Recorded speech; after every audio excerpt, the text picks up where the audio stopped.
Granuloma venereum. This video is for GNM second year from the subject Medical Surgical Nursing 2.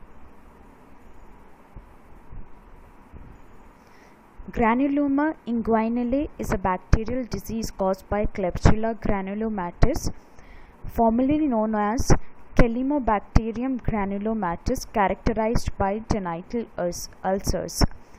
It is also known as Donovenosis, Granuloma genitoinguinale, Granuloma inguinale tropicum, Granuloma venereum.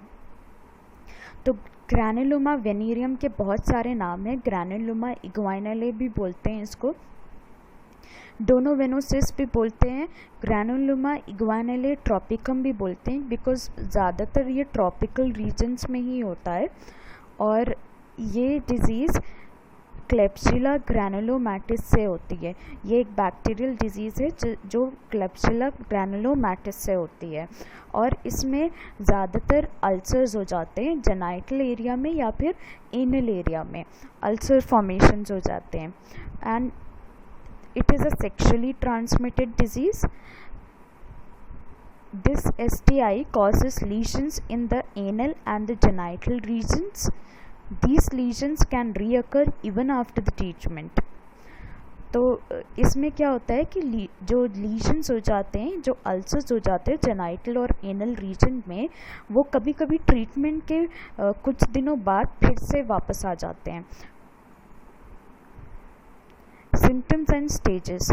Signs of conditions have slow onset. It usually takes at least 1 week to experience symptoms. It can take up to 12 weeks for symptoms to reach their peak. The skin lesion progresses through 3 stages. तो sign and symptoms में, इसके sign and symptoms में इसका जो onset होता है ये बहुत ही स्लो ऑनसेट होता है. बैक्टीरिया बॉडी में एंटर होने के बाद 1 हफ्ते बाद या तो साइन एंड सिम्टम्स निकल के आएंगे या फिर उसके भी बाद आते हैं साइन एंड सिम्टम्स नज़र आते हैं पेशेंट में. और इसके अलावा 12th वीक पर जो साइन एंड सिम्टम्स होते हैं वो हाईएस्ट पीक पर होते हैं, ज़्यादा नज़र आते हैं. 12th वीक पर साइन एंड सिम्टम्स ज़्यादा नज़र आते हैं. The skin lesion progresses through 3 stages. और जो इसका जो स्किन लीजन होता है वो 3 स्टेजेस में प्रोग्रेस होता है. सबसे पहले स्टेज में क्या होता है कि एक स्मॉल पिंपल सा आता है, और वो पिंपल जो है तो छोटा होता है पहले, और फिर आहिस्ते आहिस्ते स्प्रेड होने लगता है वो pimple.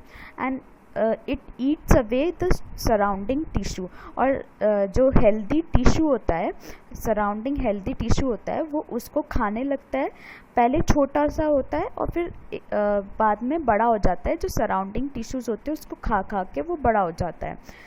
As the tissue begins to wear away, it turns pink or a faint red. और जैसे जैसे वो बड़ा होने लगता है वो पिंक कलर का हो जाता है या फिर फेंट रेड कलर का हो जाता है.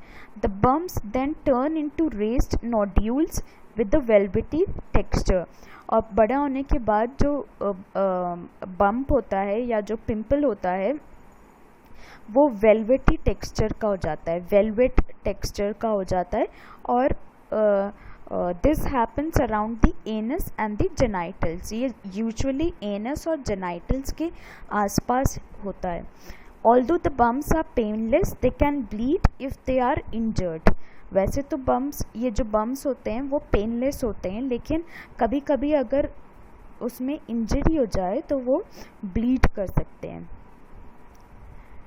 This is the stage 1. इसमें आप देख सकते हो कि ये एक पिंपल की तरह निकल के आया है. फिर उसके बाद पहले तो छोटा सा होगा ये, उसके बाद इसने सराउंडिंग टिश्यूज़ को खा लिया, और सराउंडिंग टिश्यूज़ को खाने के बाद वो थोड़ा बड़ा हो गया है और रेड वेलवेटी टेक्सचर का हो गया है. अब स्टेज 2 में क्या होता है, bacteria begins to erode the skin.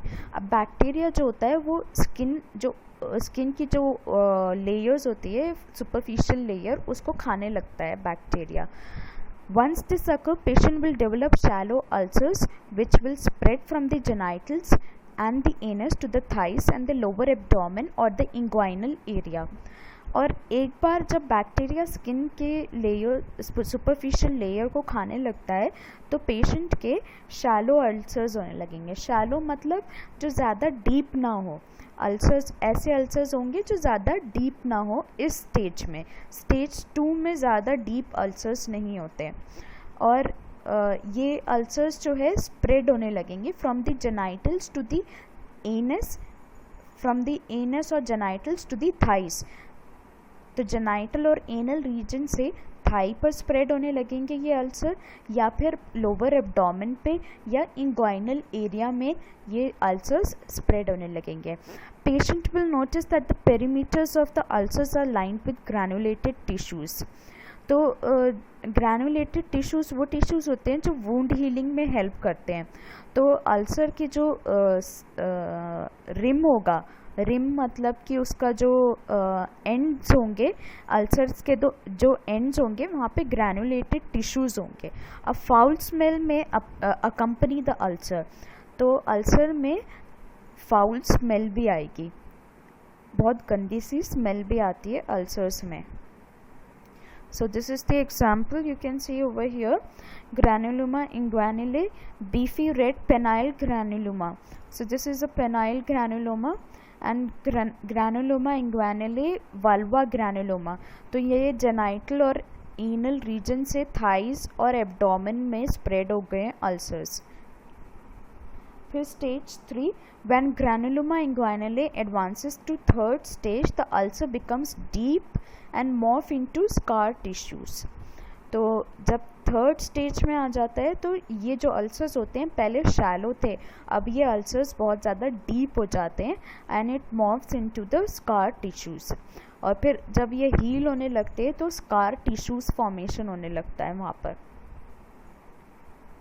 Causes मैंने आपको बता दिया कि ये एक बैक्टीरियल इन्फेक्शन है and it occurs because of the bacteria known as the klebsiella granulomatis, और ये एक सेक्शुअली ट्रांसमिटेड डिजीज़ है।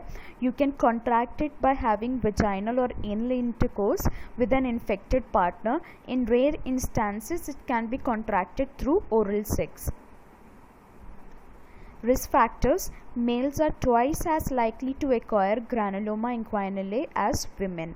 तो मर्दों में ज़्यादा होता है granuloma inguinale than women. Individuals who are between the ages of 20 to 40 contract the condition more often than those in other age groups. तो जो दूसरे एज ग्रुप्स में होते हैं उनमें तो ये कंडीशन कमी होती है, लेकिन 20 से 40 साल के बीच में जो लोग होते हैं इनमें ये कंडीशन ज़्यादा होती है। Tropical and subtropical climates are the most likely areas where people encounter granuloma inguinale. The disease is endemic in New Guinea, Guyana, south east India, parts of Australia.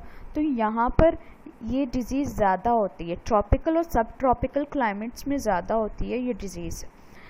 और साउथ ईस्ट इंडिया, हमारा जो India, एक तो हमारे India में दो तरीके के क्लाइमेट है। नॉर्थ इंडिया में अलग सा क्लाइमेट होता है, एक्सट्रीमिस्ट क्लाइमेट होता है जहाँ पे गर्मियाँ बहुत ही ज़्यादा होती है और सर्दियाँ भी बहुत ज़्यादा होती है।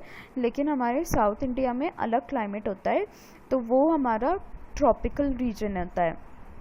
यहाँ पे बारिश भी एक तो ज़्यादा होती है साउथ इंडिया में, और यहाँ पे सर्दियाँ ज़्यादा नहीं होती, ज़्यादा ह्यूमिड क्लाइमेट है साउथ इंडिया का, क्योंकि ये जो साउथ इंडिया है वो ज़्यादातर सी के आसपास है, तो यहाँ पे ये डिजीज़ कंडीशन ज़्यादा होती है। A higher number of cases are also reported in parts of Brazil and South Africa. Diagnostic investigation, history and physical examination. History and physical examination करेंगे, इसके बाद स्किन बायोप्सी करते हैं या फिर ब्लड टेस्ट करते हैं। स्किन बायोप्सी में जो अल्सर में से जो थोड़ी सी स्किन होती है उसको थोड़ा सा स्क्रैप करके उसका कल्चर करते हैं, और कल्चर में ये पता करते हैं कि कौन सा बैक्टीरिया है। और जब हम इस बैक्टीरिया को माइक्रोस्कोप के नीचे देखते हैं तो ये रॉड शेप बैक्टीरियाज होते हैं, कुछ इस तरीके से नज़र आते हैं। Treatment: Granuloma inguinale can be treated using antibiotics like tetracycline and macrolide erythromycin. Streptomycin and ampicillin may also be used. Most treatments are prescribed for 3 weeks, although they will continue until the infection is cured. 3 week तक ये सारे antibiotics देते हैं या फिर इससे ज़्यादा भी दे सकते हैं जब तक इन्फेक्शन सही से क्योर ना हो जाए. और एंटीबायोटिक्स हमें जल्द से जल्द स्टार्ट करना है, और जैसे हम एंटीबायोटिक स्टार्ट कर देंगे तो उससे क्या होगा कि जो स्कार फॉर्मेशन है, स्कार का मतलब होता है, मुझसे कई स्टूडेंट्स ने पूछा है कि स्कार क्या होता है. जब हमें कोई भी चोट लगती है तो या फिर कोई भी स्किन की प्रॉब्लम होती है तो उसके बाद जो है धब्बा सा पड़ जाता है स्किन पर, that is known as scar formation. और ये स्कार फॉर्मेशन इन्फ्लेमेशन के बाद भी हो सकता है हमारे ऑर्गन्स पर. ऑर्गन्स में भी होता है कभी कभी कि इन्फ्लेमेशन हुआ, ऑर्गन्स में इन्फेक्शन हुआ और उसके बाद जो है ऑर्गन्स के जो टिश्यूज़ हैं वहाँ पे स्कार फॉर्मेशन होने लगा. और ये जो स्कार फॉर्मेशन होता है ये नॉर्मल टिश्यू से अलग होता है, और ऑर्गन्स में भी ये नॉर्मल टिश्यू से अलग होता है. और ये जो फंक्शन होता है, नॉर्मल टिश्यू का जो फंक्शन होता है उसको इम्पेयर करता है. मतलब it does not have a normal function. जो नॉर्मल टिश्यूज़ का जो फंक्शन होता है वो स्कार टिश्यूज़ का फंक्शन नहीं होता. तो जो अंदर के जो ऑर्गन्स है, अगर वहाँ पे स्कार टिश्यू फॉर्मेशन होने लगे इन्फ्लेमेशन के बाद, तो नॉर्मल फंक्शनिंग जो होती है ऑर्गन की वो इफ़ेक्टेड हो जाती है. और बाहर जो हमारी स्किन है वहाँ पे अगर स्कार फॉर्मेशन होता है तो वो स्कार फॉर्मेशन सालों तक ही रहता है, और वो धब्बा जो है बहुत आहिस्ते आहिस्ते करके सालों में ख़त्म होता है. तो ये स्कार फॉर्मेशन को भी हम रोक सकते हैं अगर जल्द से जल्द एंटीबायोटिक स्टार्ट कर दे तो. After patient have been treated, he should have routine examination to ensure that the infection does not come back. In some cases, it reoccurs after it seemed to have been cured. तो कई बार ऐसा होता है कि treatment के बाद भी ये इन्फेक्शन लौट के आ जाता है. तो पेशेंट को रूटीनली एग्जामिनेशन कराना है अपना कि ये देखने के लिए कि कभी इन्फेक्शन वापस तो नहीं आ रहा है. Thank you.